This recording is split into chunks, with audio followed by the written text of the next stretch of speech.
Umalis na yun si Mr. guys. And, so yan, maghugas lang ako. Ang dami kong hugasan kasi kapag magluluto kasi ako, grabe yung hugasan. Nagdapunog. Oh my God. Pero bago niyan guys, inumin natin itong kape na ginaw naman. Oy. Ang dami ko kasi ginagawa. Magbasa muna tayo ng comment. Mag-react sa mga comment. Guys, meron ako sabihin. Kasi sabi ng iba, bakit patulan ko daw? Bakit mag-reply? Kasi guys, paminsan guys, as a human being, as a human being, mag-being, as a human being is a human. Kasi paminsan talaga, hindi man ako nasasaktan or nagagalit, pero paminsan talaga masarap ibalik yung mga sinabi sa kanila kung ano yung mafe-feel nila. Yun lang naman. Wala namang rason na parang nagagalit ako at hindi ko tanggap naging vlogger ako pero hindi ko pa rin tanggap yung mga ganon. Anong mafe-feel mo kapag ganyan yung sinabi ng ibang tao sa iyo na hindi mo pa kilala, o di ba? Sila naman, simple as that. But I'm happy. Bash me, hate me, tell my husband it's old, and we cannot deny na ang asawa ko is may edad na. Walang magnakaw ng asawa mo kasi matanda na, ganun, wala ng lasa, ganun ba kung pagkain. Halos sa kanila is, mostly bata, pero marami talagang maedad na. Hindi na nila na-realize na maedad na rin kayo. Okay? Mag-behave na kayo niyan. Behave. Dapat maedad na kayo. Maging mature. Diba? Mag-behave. Behave na kayo. Okay? Mag-ayos lang yan, guys. Magpagupit, mag-shave. Okay yung sinina niya damit. Mapaano ka talaga, oy, may actor sa gilid ko, o di ba? Ganyan na, hindi man sa pagmamayabang talaga kasi yung asawa ko talaga is talaga yan, as in ipagmayabang. Ipagmayabang ko talaga yan. Hindi man sa panghambog, pero maunala talaga. Kasi yung asawa ko kapag maglinis yan, ay nako, para yung si Robert De Niro, si Richard Gere, yung mga iba pang aktor na may ganyang buhok. And then, yung mukha din ni Tammy, kapag pahit naman din.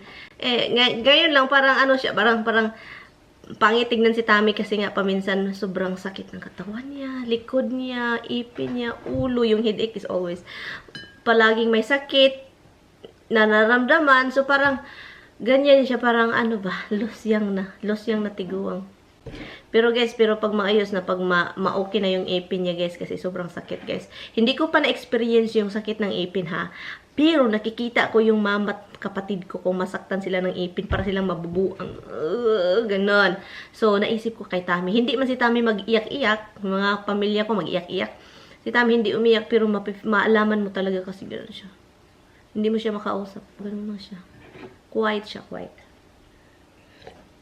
Anyway, ang dami ko ng sat-sat. Ayan, aalis tayo. Papunta po sa... Hi guys! Aalis po ako. Magpunta po tayo sa tindahan.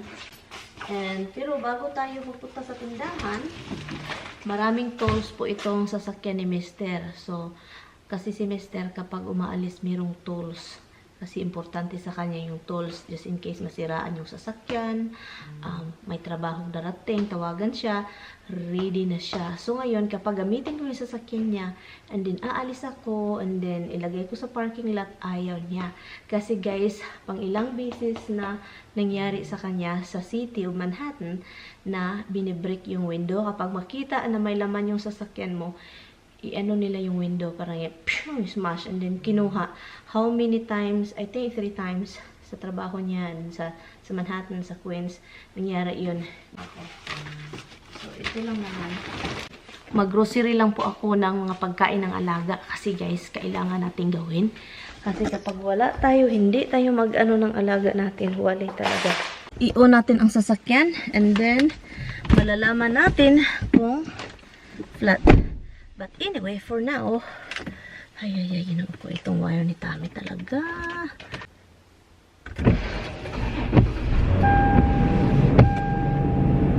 Oops, let's see. Paita. Okay, wala siya guys. Okay, hindi siya flat. Hopefully, hindi tayo ma-flat, no? Kasi iwan ko na lang si Batman. Kasi magsasabi kasi yung sasakyan dito kung flat or hindi. So yun, buti na lang hindi siya flat. Tara.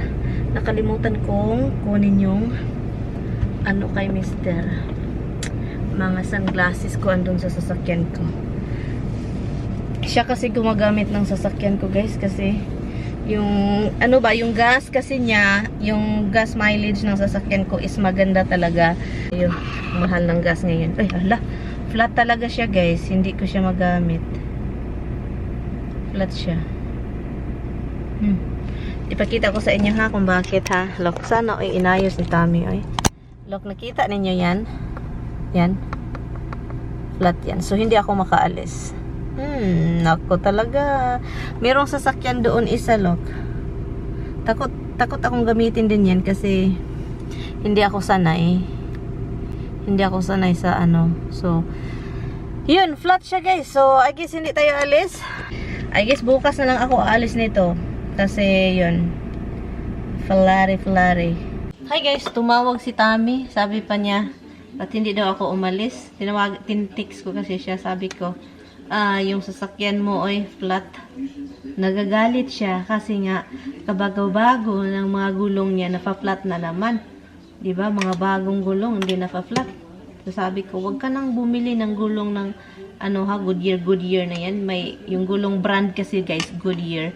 And then paborito niya kasi yung look daw. Gustong-gusto niya ng look. Ano yung look? And then palagi lang may butas ng mga ano nila. Gulong nila. Ang mamahal pa naman ang gulong. Mahal ang isa. So, ngayon,